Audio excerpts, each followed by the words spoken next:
नमस्कार, स्वागत है आप सभी का प्रशासनिक गुरुकुल की गुरु सीरीज में, जिसमें हम यूपी पीसीएस 2023 के लिए सबसे संभावित जो प्रश्न है उनकी श्रृंखला लेकर आपके सम्मुख प्रस्तुत हुए हैं। आइए देखते हैं क्या है इस भाग का आज का पहला प्रश्न। आज का पहला प्रश्न है ऑस्कर पुरस्कारों के संदर्भ में कि ऑस्कर पुरस्कारों के संदर्भ में सही सुमेलित युग्म चुनना है। तो हाल ही में जो ऑस्कर पुरस्कार प्रदान किए गए हैं उसमें भारत का प्रदर्शन काफी अच्छा रहा है। तो इसमें दो भारतीय फिल्मों को जो अवार्ड मिला है वो क्या क्या है? Best documentary short film the elephant whisperers, तो इसको मिला है ये डॉक्यूमेंट्री के लिए, और best original song Naatu Naatu RRR film जो थी उसके लिए मिला है। तो ये दोनों भारतीय फिल्मों को मिला है। इसके अलावा एशिया के लिए एक और उपलब्धि ये है कि सर्वश्रेष्ठ अभिनेत्री का पुरस्कार पहली बार किसी एशियाई अभिनेत्री को मिला है। तो वो एशियाई अभिनेत्री कौन है? मिशेल यो। ये मिशेल यो है, इनको पहली बार, ये एशियाई पहली अभिनेत्री है जिनको ऑस्कर पुरस्कार मिला है, इसलिए महत्वपूर्ण है। तो ये तीनों से प्रश्न बनने की सबसे ज्यादा संभावना है। इसके अलावा अन्य पुरस्कार, बेस्ट फिल्म का पुरस्कार है, सर्वश्रेष्ठ अभिनेता, ये सब भी आप लोग को पता होना चाहिए। तो उसके लिए हम आगे सीरीज में अन्य प्रश्नों के साथ में जुड़ेंगे। आइए देखते हैं क्या है हमारा आज का अगला प्रश्न। अगला प्रश्न है सरस्वती सम्मान 2022 के संदर्भ में सत्य कथनों का चुनाव कीजिए। तो हाल ही में सरस्वती सम्मान की घोषणा की गई है के बिरला फाउंडेशन के द्वारा। इस वर्ष यह पुरस्कार तमिल साहित्यकार शिव शंकरी को दिया जाना है। ये तमिल साहित्यकार हैं शिव शंकरी जी, इनको दिया जाना है। तो ये कथन एकदम ठीक है।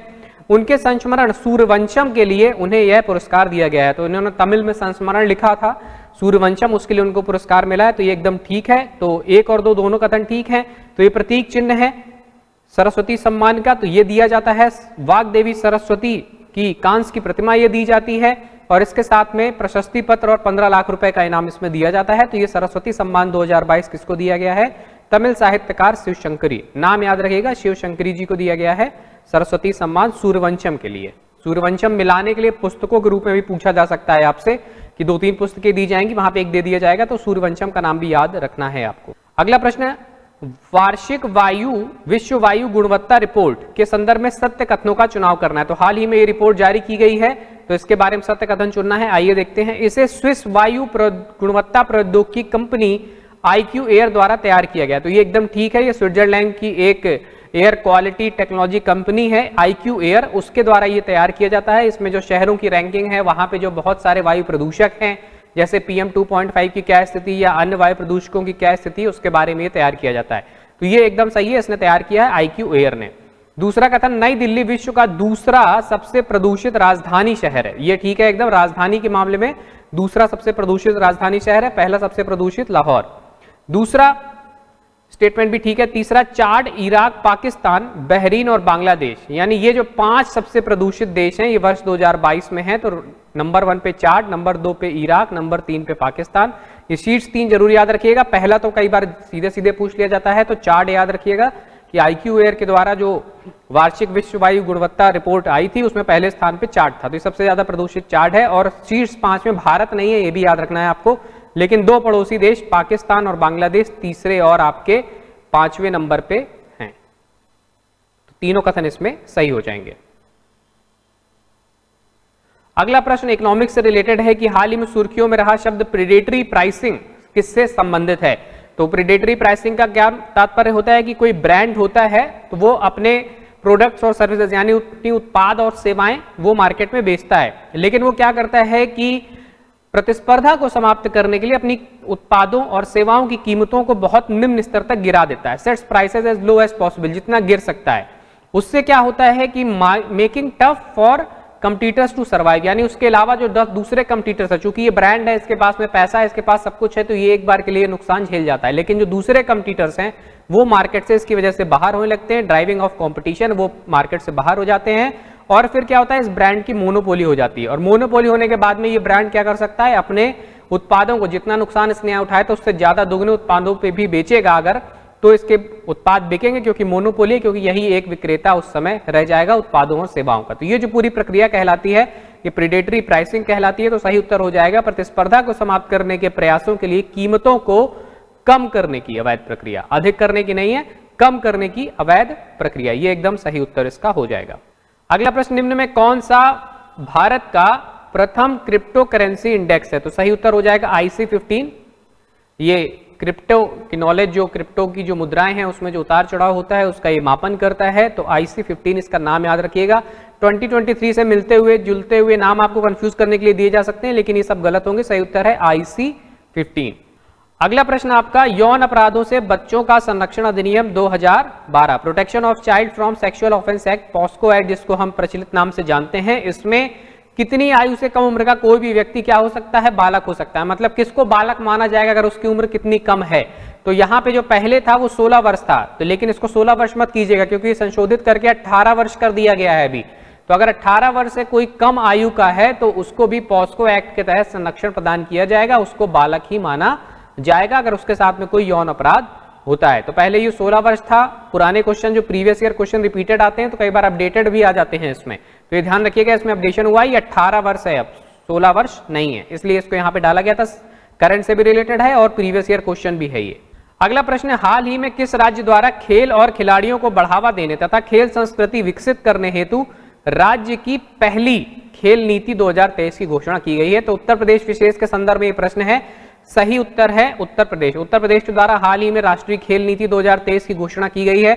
इसमें बहुत सारे प्रावधान, जैसे एक जिला एक खेल योजना इसी नीति के अंतर्गत शुरू किया गया है। जैसे एक जिला एक उत्पाद था, उसी तरीके एक जिला एक खेल योजना भी यूपी ने शुरू की है। 1 डिस्ट्रिक्ट 1 स्पोर्ट, इसको भी ध्यान रखिएगा। इसके अलावा जो भी रजिस्टर्ड प्लेयर हैं उनको 5 लाख रुपए तक का बीमा, हर जिला में एक स्पोर्ट्स केंद्र की स्थापना और स्टेडियम्स हर ब्लॉक में स्थापना किए जाने की, जैसे अभी इन्वेस्टर समिट में बाराबंकी में एक स्टेडियम स्थापित किया जाना है, इस चीज की घोषणा की गई थी।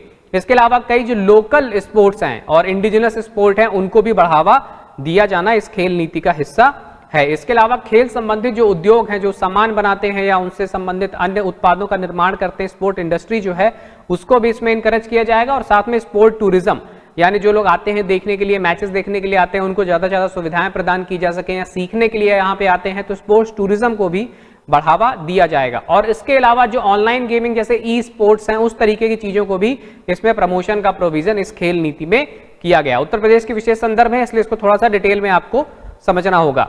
इसके अलावा फिटनेस, डाइट जैसी फैसिलिटीज का उपलब्ध कराया जाना, अंतरराष्ट्रीय खिलाड़ियों की कमेटी बनाना ताकि वहां पे हॉस्टल्स में सही खिलाड़ियों का चयन हो सके, ये भी इसमें शामिल किया गया है। और जो विद्यालय स्तर पर है वहां पर भी स्पोर्ट्स को इनकरेज करने के लिए काम किया जाएगा।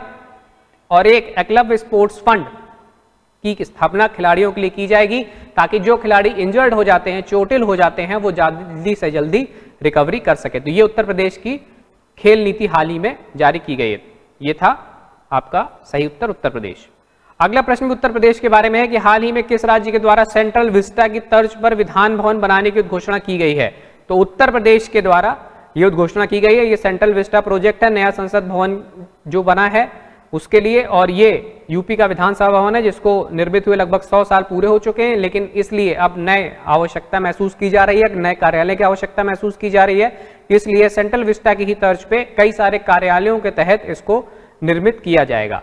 तो अभी जो हमारी अगली विधानसभा होगी या उसके बाद में संभावना है कि उसका जो एक ना एक सत्र जो है उसका नए वाले विधानसभा भवन में होने की संभावना। सही उत्तर होगा उत्तर प्रदेश। अगला प्रश्न, भारत के पहले मिनी जीपी चैंपियन और सबसे युवा मोटर बाइक रेसर कौन है?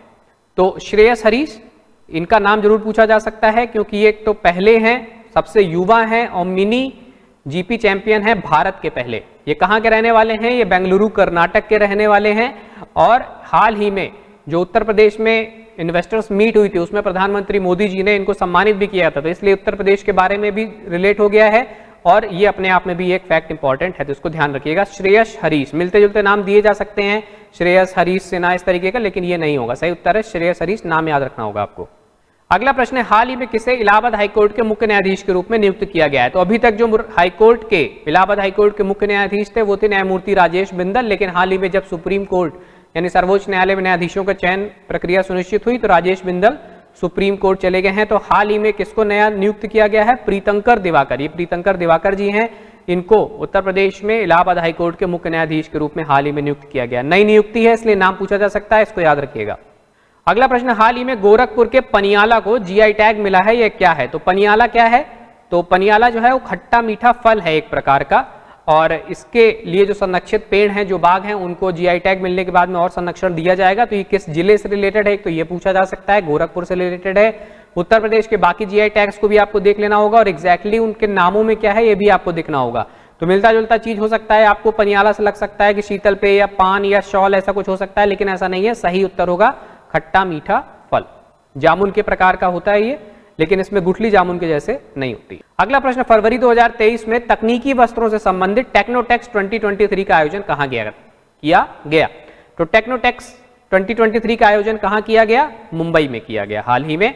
और ये 10वीं इंटरनेशनल एग्जीबिशन थी, कॉन्फ्रेंस और टेक्निकल टेक्सटाइल। टेक्निकल टेक्सटाइल यानी कि जो सैन्य उपयोगों में तंबू बनाने वगैरह में प्रयुक्त किए जाते हैं या बुलेट प्रूफ जैकेट्स के बेस में प्रयुक्त किए जाते हैं, तो इस तरीके के जो तकनीकी वस्त्र हैं उनके लिए ये था। थीम क्या थी?